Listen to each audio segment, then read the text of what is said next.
I never thought my regular Friday night KFC run would change my life forever. My name is Oliver, and I work as a software developer in Reading. After a long week of staring at computer screens, I always treat myself to a bucket of fried chicken. It's been my ritual for the past 2 years, ever since I moved into my flat near the shopping center. That Friday started like any other. The autumn wind swept through Reading streets, making the shop signs swing back and forth. The KFC store sat between a phone repair shop and a convenience store, its red and white sign glowing in the darkness. I pushed open the glass door at exactly 8:10 p.m., and the warm smell of fried chicken wrapped around me like a blanket. Sarah, the cashier I'd grown familiar with, smiled as I approached the counter. "The usual, Oliver?" she asked, already punching in my order. I nodded, fishing out my wallet. The restaurant was quiet, with only a couple of teenagers sitting in the corner, sharing a box of wings. "Rough week?" Sarah asked while preparing my order. I told her about the new project at work that had kept me late most evenings. The kitchen behind her buzzed with activity as the cooks prepared my fresh batch of chicken. Everything felt normal, comfortable, routine. When Sarah handed me my bucket, our fingers brushed briefly. I remember that moment clearly because it was the last normal thing that happened that night. The bucket felt unusually cold, despite the steaming chicken inside. I dismissed it as nothing, paid, and turned to leave. That's when I felt it. A slight tremor running through the cardboard, like a phone vibrating in my pocket. I almost dropped the bucket in surprise. Looking back at Sarah, I wondered if she had noticed anything strange, but she was already serving another customer. At 8:15 p.m., standing under the fluorescent lights of that KFC, holding a shaking bucket of chicken, I had no idea that my life was about to take a turn into something I couldn't have imagined even in my wildest dreams. Or should I say nightmares? Walking home with my vibrating bucket, I tried to convince myself I was just tired. The streetlights cast long shadows on the pavement, and the evening had grown unusually quiet. No cars passed by, no people walked the streets. It was as if Reading had suddenly become a ghost town. The bucket's vibrations grew stronger with each step. The cold sensation spread from the cardboard into my fingers, up my arms, until my whole body felt like I'd stepped into a freezer. I looked inside the bucket, expecting to see something wrong with the chicken, but what I saw made my heart skip a beat. The pieces of chicken were moving, not just shifting around, they were pulsing, like they were breathing. I stopped walking and stared. The steam rising from the bucket had turned an odd shade of blue, swirling in patterns that reminded me of writing in a language I didn't understand. My phone buzzed in my pocket, making me jump. When I pulled it out, the screen showed 8:20 p.m., but the numbers kept changing randomly, flickering between different times.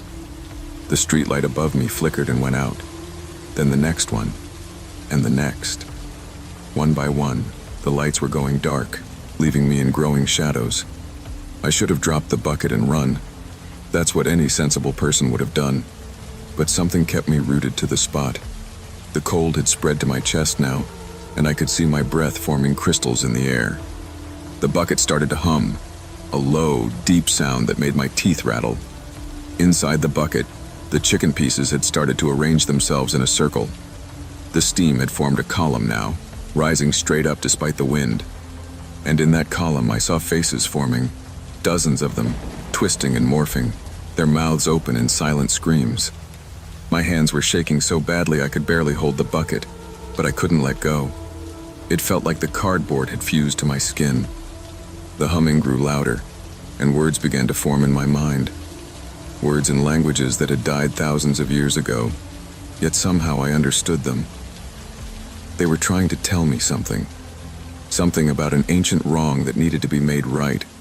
And somehow, this bucket of KFC had become a gateway between their world and mine. The words in my head became clearer, forming a story that made my blood run cold. Centuries ago, the land where the KFC now stood had been something else. A place of power, a gateway. The spirits showed me visions of hooded figures performing rituals under the moon, of sacrifices made to keep the balance between worlds. But progress had buried their sacred ground under concrete and steel.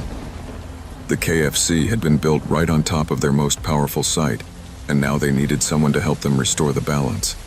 They had chosen me, marking me through countless Friday night visits, waiting for the right moment when the stars aligned. The bucket in my hands had turned ice cold, frost forming on its sides. My fingers should have been frostbitten, but instead, they burned with an inner fire. The chicken pieces were now floating inside the bucket, suspended in a swirling vortex of that strange blue steam. Through the visions, I learned that I needed to return to KFC. The spirits had a task for me, a ritual that needed to be performed before midnight. If I failed, they warned, the barrier between worlds would break completely, releasing things far worse than a few angry spirits. The street around me had transformed. The modern buildings seemed to flicker, showing glimpses of what had stood there before. Stone circles, wooden towers, ancient paths worn into the earth. Reality was becoming thin, stretching like plastic wrap about to tear. I checked my phone again. The screen had stopped flickering and showed 8:45 p.m. I had just over 3 hours to figure out what these spirits wanted and how to do it. The weight of this responsibility pressed down on me like a physical thing, making it hard to breathe. The bucket pulled me forward, leading me back toward the KFC. With each step, more visions filled my head. Instructions, warnings, promises. The spirits were preparing me for what needed to be done, but their urgency carried an undertone of fear. Whatever was trying to break through from the other side had them terrified. The walk back to KFC felt like moving through a dream. The bucket pulled me along like a compass pointing north, its contents still swirling with that supernatural energy. As I approached the restaurant, I saw Sarah through the window, still serving customers who had no idea what was happening. But something had changed. The KFC sign above the door flickered with more than electrical problems. In the moments of darkness between flashes, I saw symbols burning in the air, the same ones I'd seen in the steam. The whole building seemed to pulse with a hidden heartbeat. When I pushed open the door, the normal sounds of the restaurant, conversations, cooking, the hum of drinks machines, all faded away. Instead, I heard whispers, chants, the echo of drums from centuries past. The spirits were getting stronger. Sarah looked up as I approached the counter, her eyes widening at my return. "Oliver, is something wrong with your order?" But when she saw my face, she stopped. Later, she told me I looked like I'd seen a ghost, or rather, like I'd become one. My face pale and my eyes glowing with a strange light. The bucket guided my hands, placing itself on the counter. The blue steam leaked out, curling around Sarah's fingers. She gasped, not from cold or fear, but from recognition. The spirits had chosen her too, marking her through all those Friday night transactions. We weren't random choices. We were the last links in a chain that stretched back centuries. The teenagers in the corner had gone quiet. The cooks in the kitchen stood frozen. Time seemed to slow down, stretching like taffy. Sarah reached out and touched the bucket, adding her energy to mine. The whispers grew louder, and the instructions became clear. We had to close the restaurant and prepare it for the ritual. With Sarah's help, we quickly cleared out the remaining customers. She put up the closed sign while I used the bucket's power to create a barrier around the building. Anyone looking in would see a normal, closed KFC. They wouldn't notice the blue light pulsing through the windows or hear the ancient chants echoing off the tiles. The spirits guided us through the preparation. We pushed tables aside, creating a space in the center of the restaurant. The bucket's contents, no longer recognizable as chicken, formed a circle on the floor, marking out the sacred points of power. Sarah retrieved specific items from the kitchen, salt, herbs, and spices that were more than just seasonings. The Colonel's secret recipe, it turned out, wasn't just about taste. Those 11 herbs and spices matched exactly what the ancient priests had used in their rituals. It wasn't a coincidence that KFC had been built here, or that their signature blend had become famous worldwide. The spirits had been influencing things for longer than we realized. As we worked, Sarah shared what the spirits were telling her. She'd been having strange dreams for months, visions of this night, of the ritual we needed to perform. The spirits had been preparing both of us, waiting for this exact moment when the barriers between worlds would be thinnest. The temperature in the restaurant dropped steadily. Our breath formed clouds in the air, and frost patterns spread across the windows. The normal lights flickered and died, replaced by the otherworldly blue glow emanating from our circle. The bucket, now empty of its transformed contents, sat in the center, pulsing with power. Time was running out. Through the windows we could see darker shapes moving in the shadows outside. The things trying to break through were getting stronger, pushing against the weakening barriers. We had to complete the ritual before they found a way in. At exactly 11:30 p.m., the ritual began. Sarah and I stood on opposite sides of the circle, the bucket between us. The spirits' voices filled our heads, teaching us words and languages that hadn't been spoken aloud for millennia. The blue light pulsed in rhythm with our chanting. The floor beneath the circle began to change. The modern tiles faded away, revealing the ancient stone beneath. The walls of the KFC seemed to disappear, showing us glimpses of the sacred grove that had once stood here. Past and present merged, reality bending around us like paper in the wind. Our voices grew stronger, the chants building in power. The bucket lifted off the ground, spinning slowly in the air. Inside it, a vortex of energy formed, reaching up toward the ceiling. The Colonel's face on the walls seemed to watch us, his expression changing from his familiar smile to something older, wiser, more knowing. But something was wrong. The shadows outside had grown darker, pressing against the windows. We could hear them now, scratching, whispering, trying to find a way in. The barrier I'd created was weakening. One of the windows cracked, a thin line appearing in the frost-covered glass. The spirits urged us to chant faster, their voices taking on an edge of panic. The ritual wasn't just about restoring balance. It was about preventing something much worse from breaking through. The things outside weren't just spirits or ghosts. They were older, darker, hungry for our world. Sarah grabbed my hands across the circle, completing the connection. Power surged through us, making the blue light flare brilliantly. The bucket spun faster, the vortex inside it growing stronger. The cracked window shattered, letting in a blast of cold air and reaching shadows. We had seconds left. The ritual had to be completed now, or everything would be lost. The spirits poured their knowledge into us, showing us the final steps. Together, Sarah and I spoke the last words of the chant, our voices joining into one. The bucket exploded with light, becoming a pillar of blue fire that reached from floor to ceiling. The shadows that had broken through recoiled, hissing in ancient tongues. Sarah's hands tightened on mine as the power flowing through us intensified. The floor beneath us cracked open, revealing a swirling vortex of energy, the true gateway that had been hidden here for centuries. Through it, we could see other places, other times. The spirits showed us visions of how this place had served as a guardian point, keeping our world safe from things that lived in the spaces between reality. Those things were trying to break through now.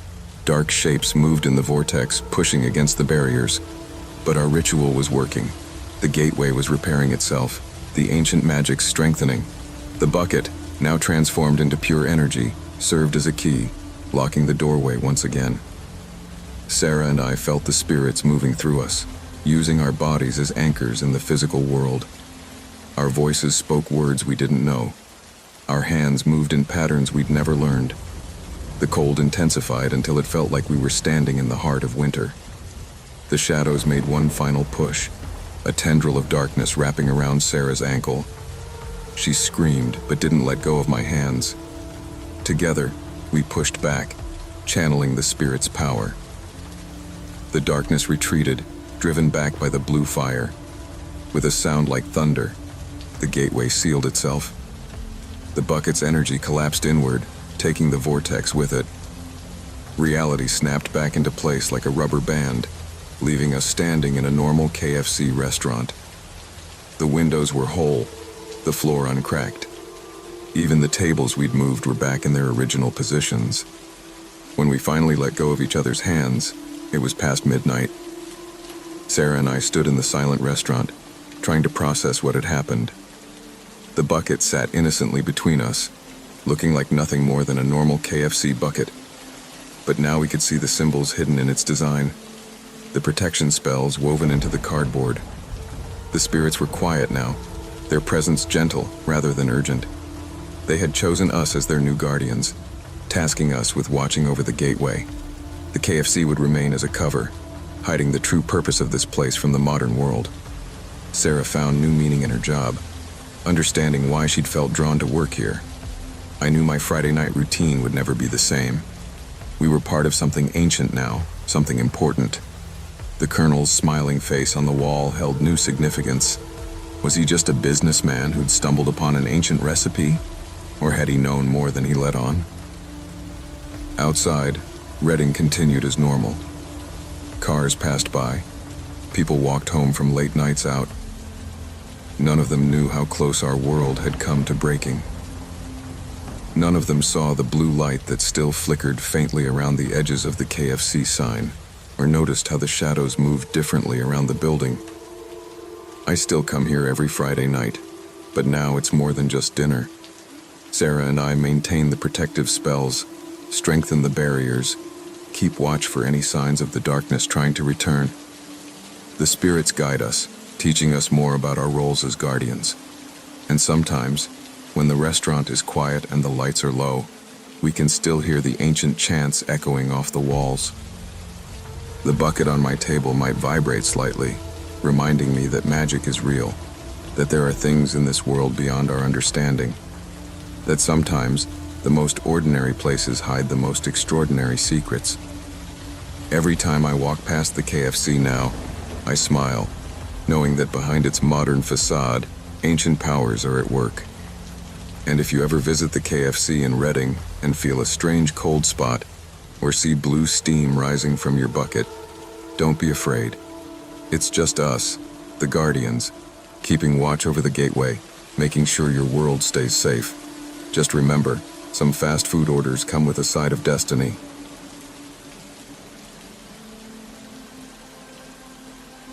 My name is Marcus R., and I work at the KFC in rural Savannah, Georgia. The events I'm about to share happened during my late-night cleaning shift. Most people think working at a fast food place is boring, but what happened that night changed everything I believed about reality. It was nearly 2 a.m., and I was alone in the restaurant. The usual sounds filled the empty space, the quiet hum of the refrigerators, the occasional drip from the sinks, and the soft buzz of the fluorescent lights above. The smell of fried chicken and herbs still hung in the air from the day's service. I had my cleaning routine down pat, wiped the counters, mopped the floors, and cleaned the kitchen equipment. Everything was normal until I started working near the main dining area.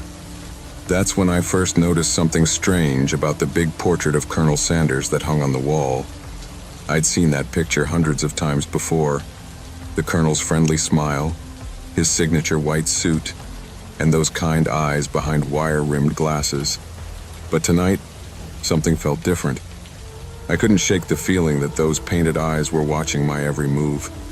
I tried to ignore it, telling myself I was just tired. The late hours can play tricks on your mind, right? But every time I turned away and looked back, those eyes seemed to have moved just a little bit, following me across the room. The digital clock on the wall clicked at 2:00 a.m., and that's when things got really weird. I was cleaning near the kitchen when I heard it, a soft whisper coming from the direction of the deep fryers. At first I thought it was just the sound of the old building settling, or maybe the wind outside. "Marcus," the voice whispered, so quiet I almost missed it. I froze, my mop handle gripped tight in my hands. The voice had a southern drawl, like honey dripping slowly from a spoon. "Hello?" I called out, my voice shaking a little. "Is someone there?" The restaurant was locked up tight. I had checked all the doors myself. There couldn't be anyone else inside. The whispers came again, a little louder this time. "Come closer, Marcus. We need to talk about the recipe." I walked slowly toward the deep fryers, my heart pounding in my chest. The metal surfaces of the kitchen equipment reflected the dim light, creating strange shadows. The whispers seemed to be coming from inside the largest fryer, the one we used for making the original recipe chicken. As I got closer, I noticed something else. The oil in the fryer was moving, even though it had been turned off hours ago. Small bubbles were rising to the surface, as if something was stirring it from below. The bubbling in the fryer grew stronger, and the whispers became clearer. "Marcus, my boy," the voice said, sounding exactly like I imagined Colonel Sanders would speak. "There's something you need to know about the secret recipe." I couldn't stop myself from moving closer. The smell coming from the fryer wasn't the usual fried chicken smell. It was something older, something that reminded me of dusty old books and forgotten places. "The 11 herbs and spices," the voice continued. "They're more than just seasonings. Each one was chosen not just for taste, but for protection." "Protection from what?" I heard myself ask, even though every part of my brain was screaming at me to run away. The oil in the fryer suddenly swirled into a small whirlpool, and I saw something dark moving beneath the surface. "From them," the voice whispered. "The ones who've been trying to get in for all these years. The recipe keeps them out. But tonight the barrier is weakening." I looked back at the Colonel's portrait, and my blood turned cold. The friendly smile was gone, replaced by a serious, worried expression. The painted eyes were now definitely moving, scanning the restaurant as if searching for something. The lights in the restaurant started to flicker, casting strange shadows on the walls. The whispers from the fryer grew more urgent, and I noticed dark shapes moving in the corners of my eyes. Every time I turned to look directly at them, they disappeared. "Quick, boy," the Colonel's voice commanded from the fryer. "Check the spice cabinet. Make sure all 11 containers are still sealed." There was real fear in his voice now, something I never expected to hear from the face of a fast food chain. I ran to the spice cabinet, my shoes squeaking on the freshly mopped floor. As I opened it, my hands shaking, I counted the special containers of the secret herbs and spices. 1, 2, 3. My heart sank. Container number 7 was open, its seal broken. "No, no, no," I muttered, picking up the container. A dark, oily substance was oozing out from under the lid, nothing like the spices that should have been inside. The temperature in the restaurant dropped suddenly, and I could see my breath forming clouds in the air. The darkness in the corners began to move, to take shape. I heard scratching sounds coming from inside the walls, like hundreds of tiny claws trying to break through. "Listen carefully," the Colonel's voice boomed, now coming from both the fryer and the portrait. "Those spices were blessed by a New Orleans voodoo queen back in 1952. They're the only thing keeping the dark ones away from our world." The scratching in the walls grew louder, and I saw cracks beginning to form in the plaster. The dark shapes in the corners were becoming more solid, looking like twisted versions of hungry customers, their mouths filled with too many teeth. "But why here?" I asked, backing away from the spice cabinet. "Why our KFC?" "This location," the voice explained, "sits on a crossing point between worlds. The original restaurant I built here wasn't just for serving chicken. It was to guard this place. The recipe was never about the chicken, Marcus. It was about keeping them hungry for something other than human souls." The cracks in the walls were spreading, and I could hear what sounded like thousands of whispers coming from behind them, but these weren't like the Colonel's voice. These whispers were filled with hunger and darkness. The restaurant's windows began to fog up, dark shapes pressing against them from the outside. The Colonel's portrait was now completely animated, his painted form pacing back and forth within the frame. "There's only one way to fix this," the Colonel said.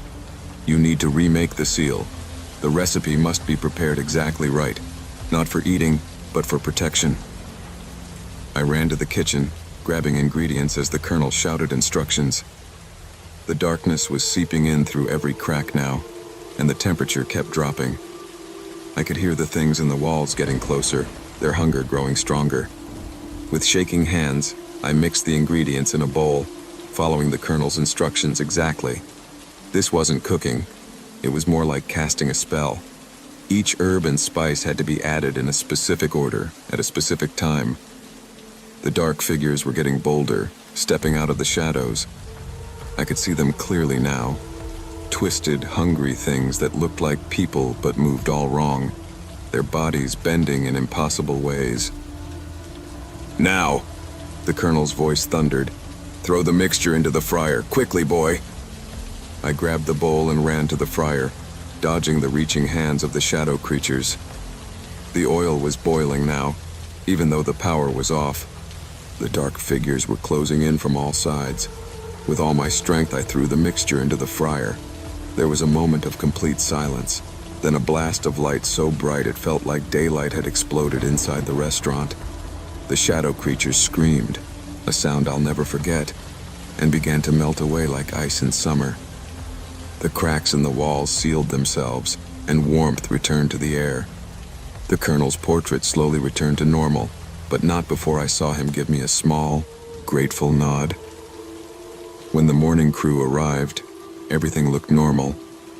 The restaurant was clean, the equipment was in place, and the colonel's portrait hung quietly on the wall, showing his familiar, friendly smile. Nobody believed my story, of course. But sometimes during the late shift, I catch the colonel's painted eyes moving, watching over the restaurant.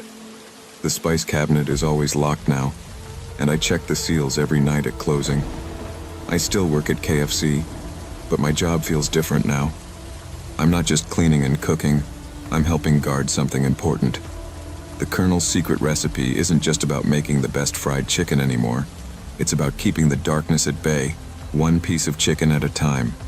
And if you ever find yourself in our KFC late at night, and you think you hear whispers from the kitchen, or see the colonel's eyes move, just know that everything's under control. We're not just serving food here, we're serving protection, seasoned with 11 herbs and spices.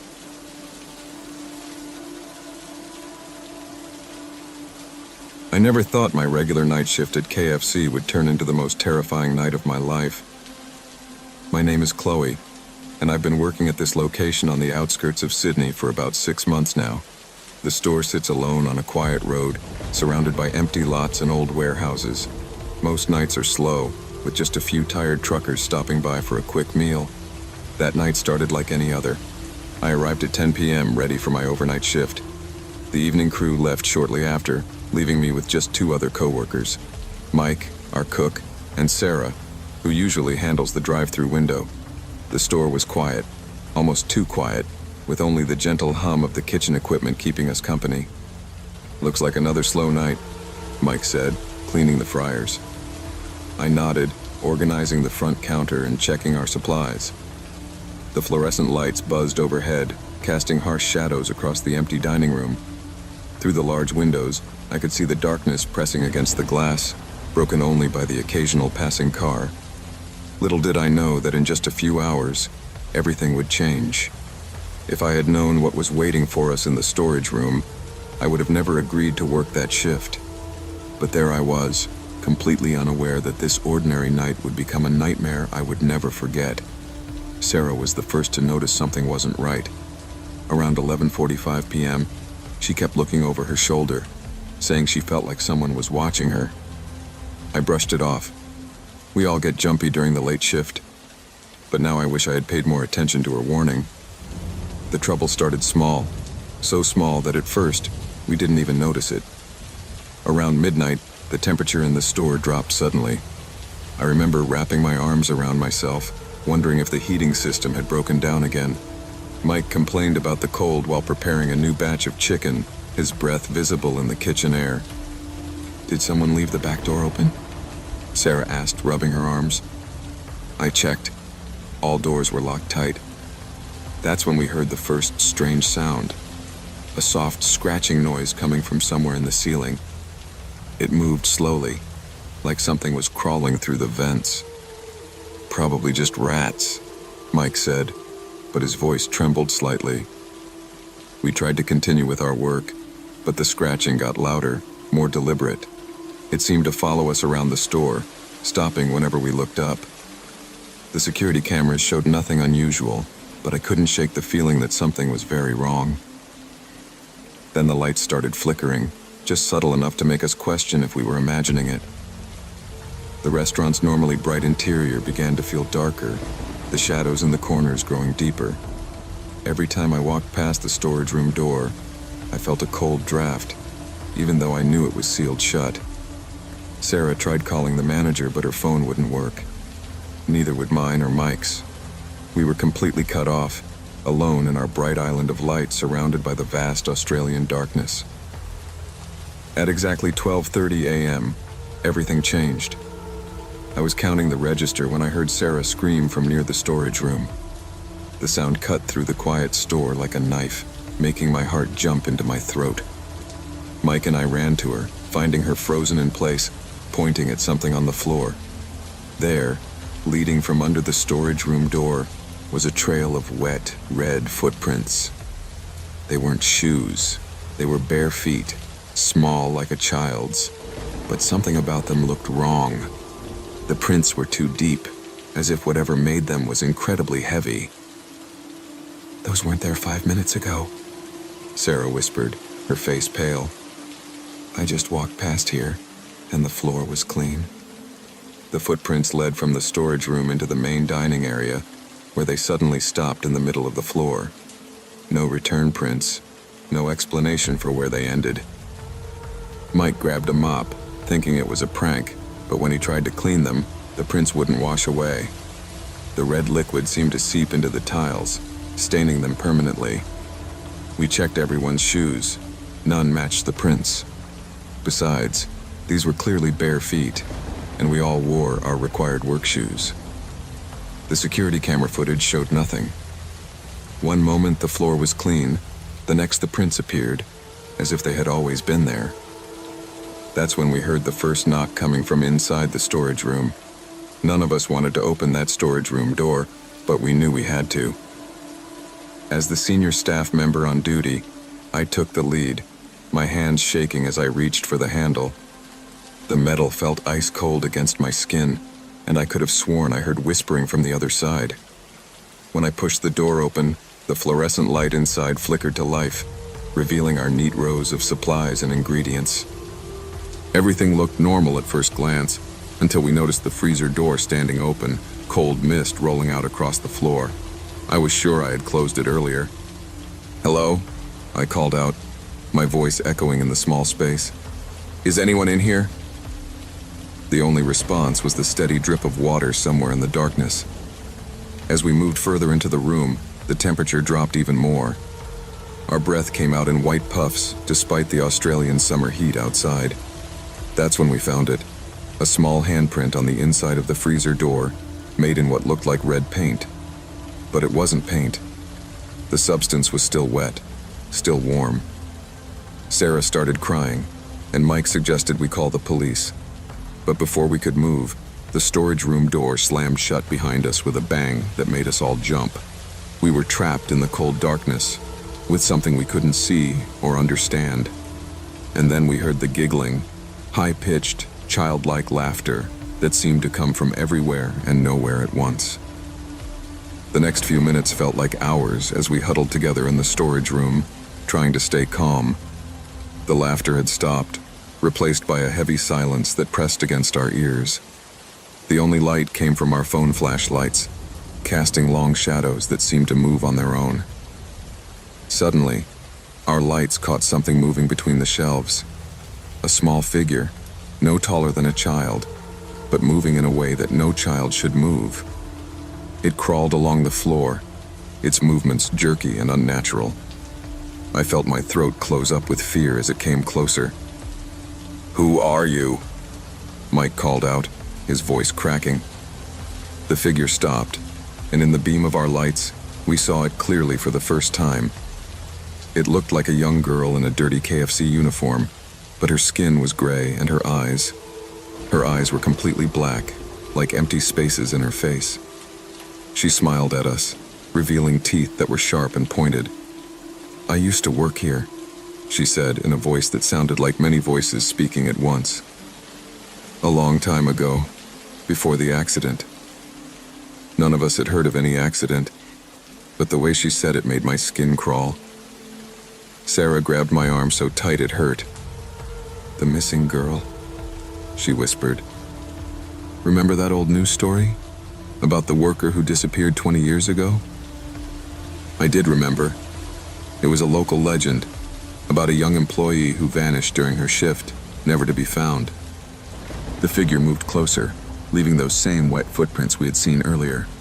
"They never found me," she said, her voice changing to sound more childlike, more vulnerable.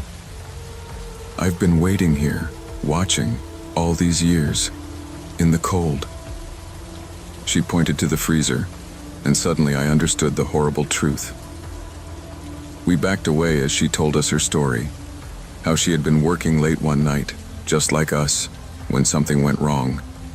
How she had gotten locked in the freezer by accident, how no one had heard her cries for help. How she had waited in the dark and cold until... "But now you're here," she said, her smile growing wider, impossibly wide. "Now I won't be alone anymore."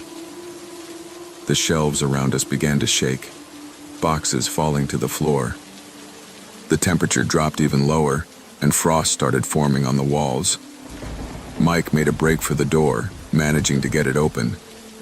We ran into the main store area, but the girl, or whatever she was, followed us, moving in that terrible crawling way. The lights in the store went crazy, flashing on and off like a storm. "Please," I begged. "We can help you. We can tell people what happened to you." But she just laughed that horrible laugh again, reaching out toward us with gray, frozen fingers. Everything happened so fast after that. The girl's form started changing, growing larger, more distorted. The temperature in the store dropped so low that the windows frosted over. We could see our breath in the air as we ran, trying to find a way out. Sarah remembered the emergency exit in the kitchen, and we made a dash for it. Behind us, the girl's laughter turned into an angry shriek that made the windows shake. Kitchen equipment flew off the counters, and the fryers exploded with hot oil that somehow froze mid-air. We reached the emergency exit, but it wouldn't budge. Mike and I threw our weight against it while Sarah screamed that the girl was getting closer. Through the chaos, I could hear her singing an old KFC jingle in that terrible multi-voice way. Just when we thought we were trapped, the door finally gave way. We burst out into the warm Sydney night, running across the parking lot without looking back. Behind us, the store's lights were going crazy, like a silent lightning storm was happening inside. When we reached Mike's car, we piled in and sped away. In the rearview mirror, I saw the girl standing in the doorway of the store, watching us leave. For a moment, she looked sad, almost human again, before disappearing like smoke. Nobody believed our story, of course. The manager found the store in complete chaos the next morning. Equipment thrown around, freezer door open, and those footprints still stained into the floor. They blamed it on vandals, but they couldn't explain the ice that covered everything in the middle of summer. I quit my job that day. So did Mike and Sarah. We couldn't bear the thought of going back there, of facing what we had seen. Sometimes I drive past the store late at night, and I swear I can see a small figure watching from the windows, waiting for someone else to work the midnight shift. The old story about the missing girl was true. We looked it up later. Her name was Lucy Chen, and she disappeared without a trace in 1995. They never found her body, but now we know why. She's still there, trapped between this world and whatever comes next, forever working the midnight shift. I've learned to avoid working late nights since then, and whenever I pass a KFC, especially the quiet ones on the edge of town, I say a little prayer for Lucy, but mostly I pray that she stays there, in that store on the outskirts of Sydney, and doesn't decide to follow me home. Some people say the store is haunted, that they hear strange sounds late at night. The company has tried everything: new security systems, cameras, even bringing in experts to check the building. But the footprints never went away. And on quiet nights, if you listen carefully, you might hear a child singing an old KFC jingle, waiting for someone to join her eternal shift.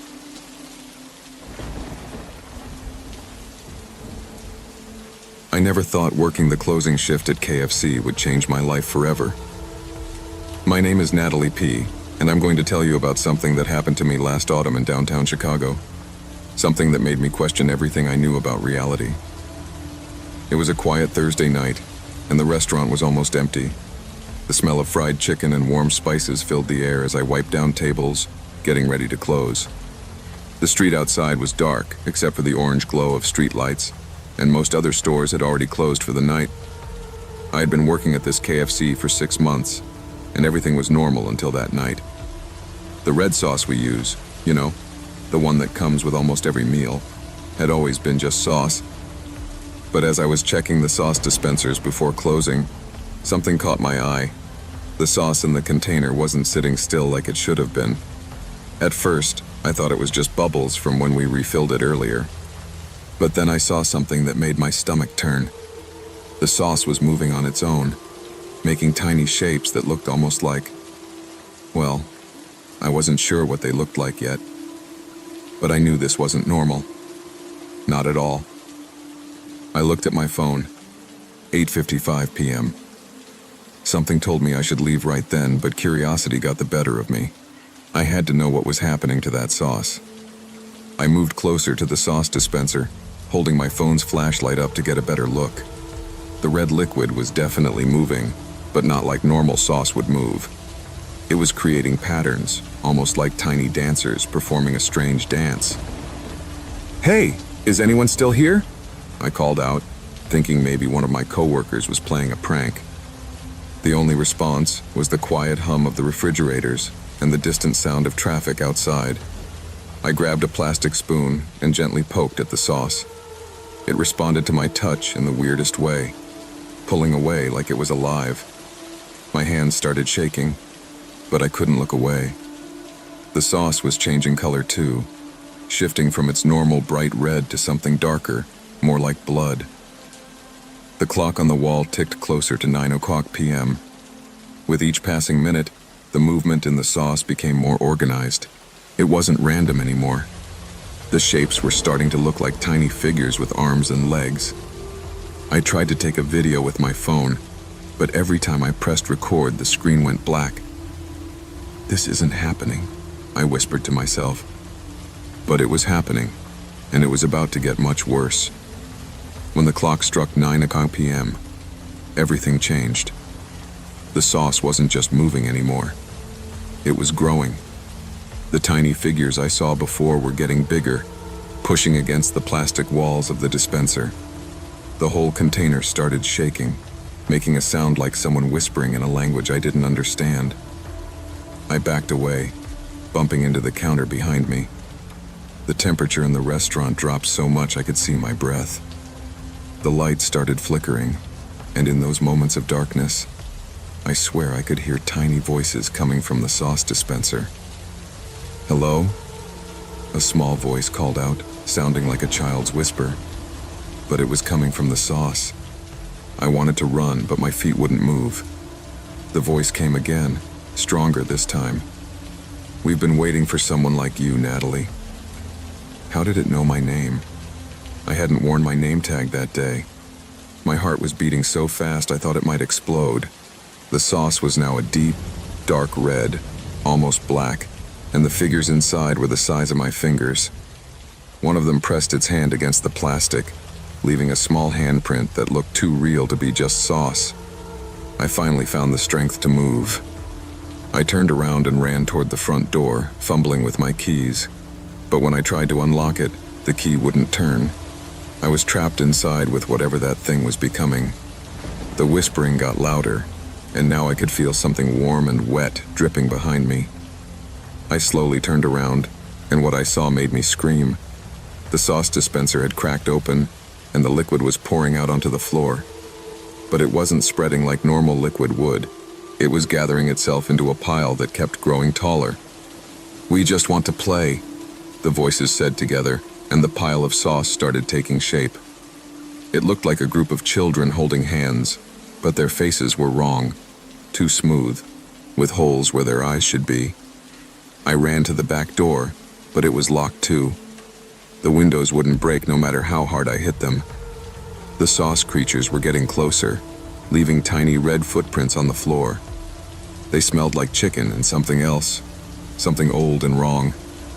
My phone had no signal, and the lights were getting dimmer. I was running out of options, and the sauce children were getting closer. I grabbed a mop from the cleaning closet and held it in front of me like a weapon. The sauce children stopped moving, tilting their heads in a way that reminded me of curious puppies, if puppies were made of living sauce and had black holes for eyes. "What do you want?" I asked, trying to keep my voice from shaking.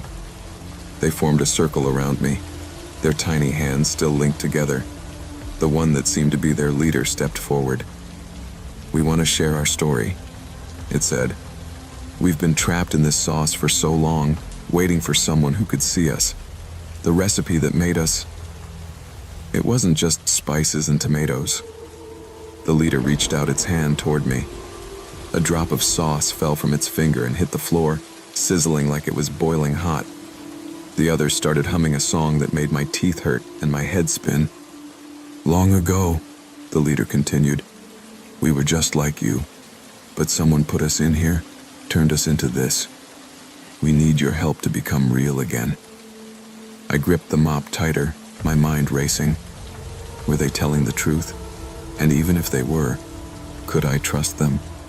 The sauce children's story poured out like a flood. They had once been real children, playing in this very building back when it was something else. An old factory that made special sauces. There had been an accident, they said. Or maybe it wasn't an accident at all. The factory owner had been experimenting with strange ingredients, trying to make the perfect sauce. But something went wrong, and the children who were there that day, children of the workers, got mixed into the batch. "We've been passed down through every recipe since then," they explained, "waiting for someone who could see us, help us. The sauce keeps changing, but we stay the same." I felt sick thinking about how many people, including me, had eaten this sauce. But the sauce children assured me that they couldn't hurt anyone who ate it. They could only try to make themselves seen. "Tonight is special," they said. "It's the anniversary of the accident. We're stronger now, and with your help, we might be able to break free." I had a choice to make. I could try to help these sauce children, or I could keep trying to escape. The sound of their humming filled my head, making it hard to think clearly. "What do you need me to do?" I asked, lowering the mop. The sauce children moved closer, their forms becoming more solid, more human-like. "We need your voice," they said. "Join our song. Help us remember what it was like to be real." I started humming with them, and something strange happened. The sauce began to change color again, turning lighter, more natural. The children's faces became clearer, showing real eyes, noses, and mouths. But as they became more real, I felt myself getting weaker. The room started spinning, and I realized they weren't just using my voice. They were using my energy, my life force. I had to make a decision fast. Keep helping them and risk losing myself, or stop and leave them trapped forever. In the end, I chose to help them. I kept humming even as my legs got weak and my vision blurred. The sauce children's song grew stronger, and their bodies became more solid with each passing minute. Just when I thought I couldn't stay conscious any longer, there was a bright flash of light. The humming stopped, and I fell to my knees. When I opened my eyes, the sauce children were gone. In their place stood 7 real children, looking confused but happy. They hugged me, their bodies warm and solid, before walking toward the front door. It opened on its own, letting in the cool night air. One by one, they walked out into the darkness, turning to wave goodbye before disappearing into the night. I was alone again in the KFC, surrounded by puddles of normal red sauce. The clock showed 10 o'clock p.m., and everything looked perfectly ordinary. If it wasn't for my weak legs and the tiny handprints on the floor, I might have thought it was all a dream. I cleaned up the mess and left that night, knowing I would never look at KFC's red sauce the same way again. Sometimes when I pass by the restaurant at night, I think I hear faint humming. But the sauce children never appeared again. They were finally free. I still work at KFC, but I always check the sauce dispensers at closing time, just in case there are other stories waiting to be heard, other children waiting to be set free.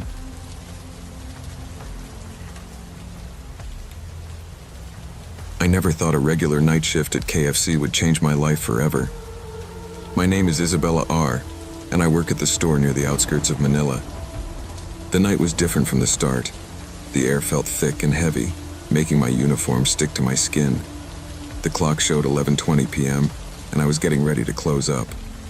The fluorescent lights buzzed above me, casting strange shadows on the walls. Most of my coworkers had already left, leaving me alone to handle any last-minute customers. The sound of the door chime made me jump. An old woman walked in, her white hair neatly tied back. She smiled at me, but something about her smile made my stomach turn. "One original recipe chicken meal, please," she said in a soft voice. I nodded and walked to the kitchen to prepare her order. As I reached for the ingredients, something strange happened.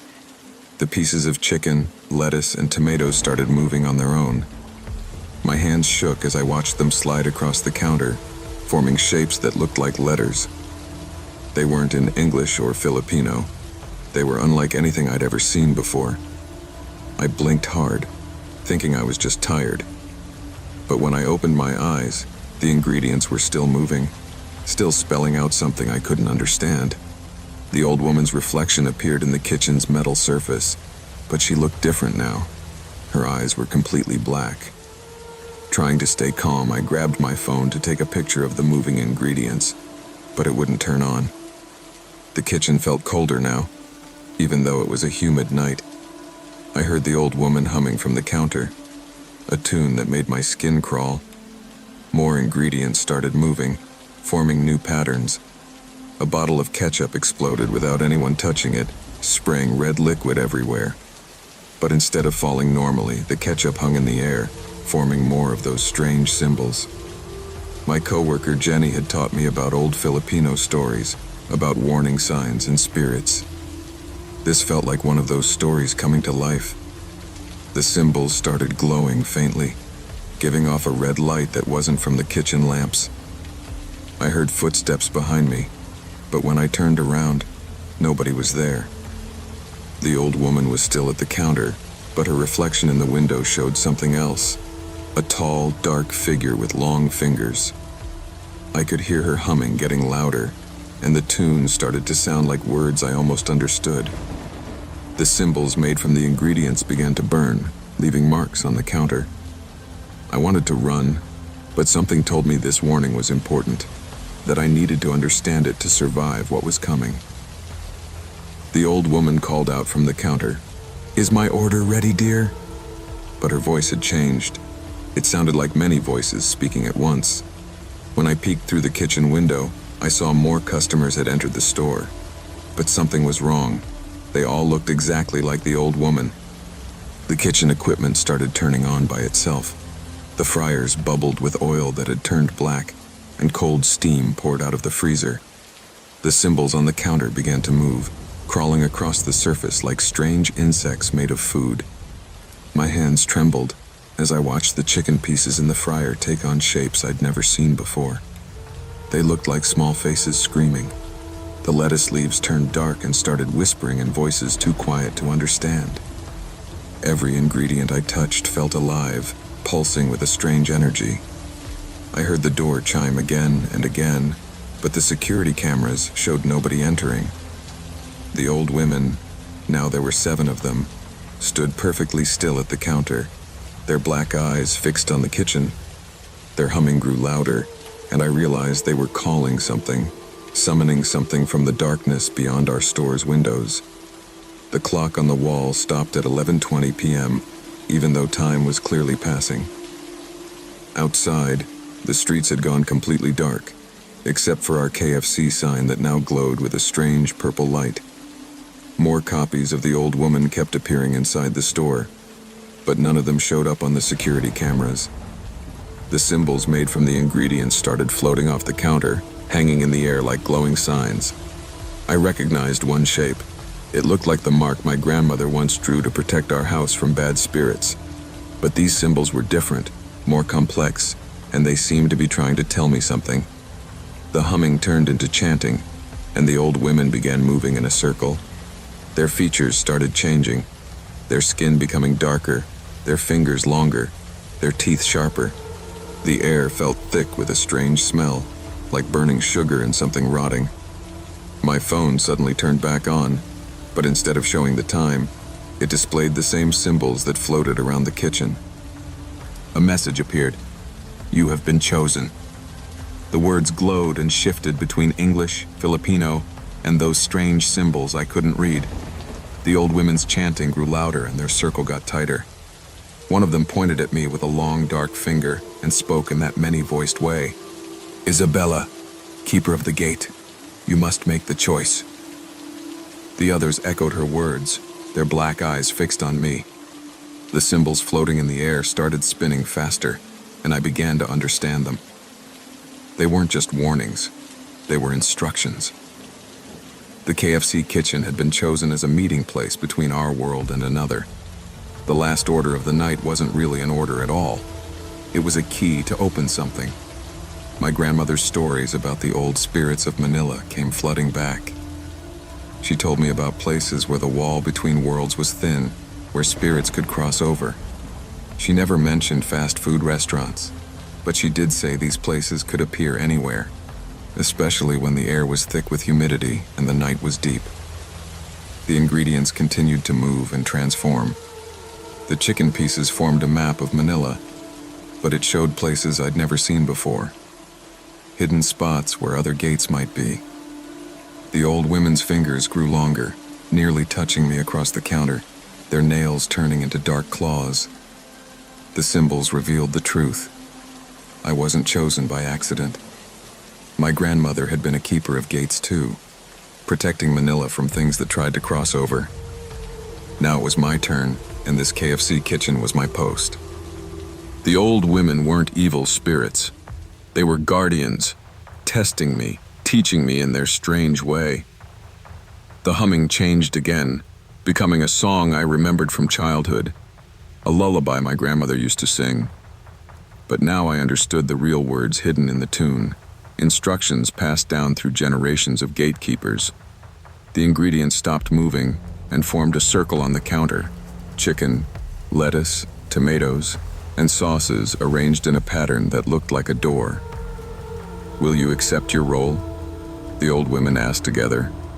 Their black eyes had turned golden, and their forms shifted between human and something ancient, something that existed long before Manila had buildings and streets. The air crackled with energy, and I felt a power I'd never known before flowing through the kitchen. The choice was mine. I could run away and forget everything, or I could accept my family's legacy and become something more than just a KFC worker. The symbols swirled around me, waiting for my answer. I reached out and touched the circle of ingredients. A surge of energy flowed through me, and suddenly I could see Manila as it really was. A city full of hidden doors and ancient spirits, some helpful, some dangerous. The old women smiled, their forms settling into something between human and spirit. The kitchen transformed around me. What looked like ordinary cooking equipment now revealed itself as tools for a gatekeeper. The fryers could purify dark energy, the freezer could trap harmful spirits, and the secret blend of herbs and spices wasn't just for chicken, it was a powerful protection spell. My grandmother's voice echoed in my memory. "Some places have power, Isabella. Some jobs are more than they seem." Now I understood why she had smiled when I told her about my job at KFC. She knew this day would come. The old women began teaching me the true names of things, showing me how to use my new powers. The symbols became clear as day, a language older than words, used by gatekeepers throughout time. The humidity of the night wasn't just weather. It was the breath of Manila itself, helping us keep the balance between worlds. That humid night at KFC changed everything. I still work the night shift, but now I know my real job. The last order is always the most important. That's when the barriers between worlds are thinnest, when I need to be most alert. Some customers are really spirits checking on me, making sure I'm keeping the gate safe. The old women visit sometimes, teaching me more about being a gatekeeper. I've learned to read the symbols and floating ingredients, to hear the messages in humming fluorescent lights, to see beyond what others see. My grandmother's stories weren't just stories, they were lessons preparing me for this role. Manila looks different to me now. Behind the busy streets and modern buildings, I see the ancient city, full of magic and mystery. Other gatekeepers work in unexpected places: convenience stores, internet cafes, food stalls, and busy markets. We protect the city in our own ways, keeping the balance between worlds. Sometimes, late at night, new customers come in with black eyes and strange smiles. I serve them their order, but we both know it's more than just food. It's a promise to protect, to watch, to keep the gates. And when the ingredients start moving, spelling out warnings or messages, I no longer feel afraid. This is who I am now. Isabella R., KFC worker and keeper of the gate, taking the last order of the night in a Manila that few people ever truly see.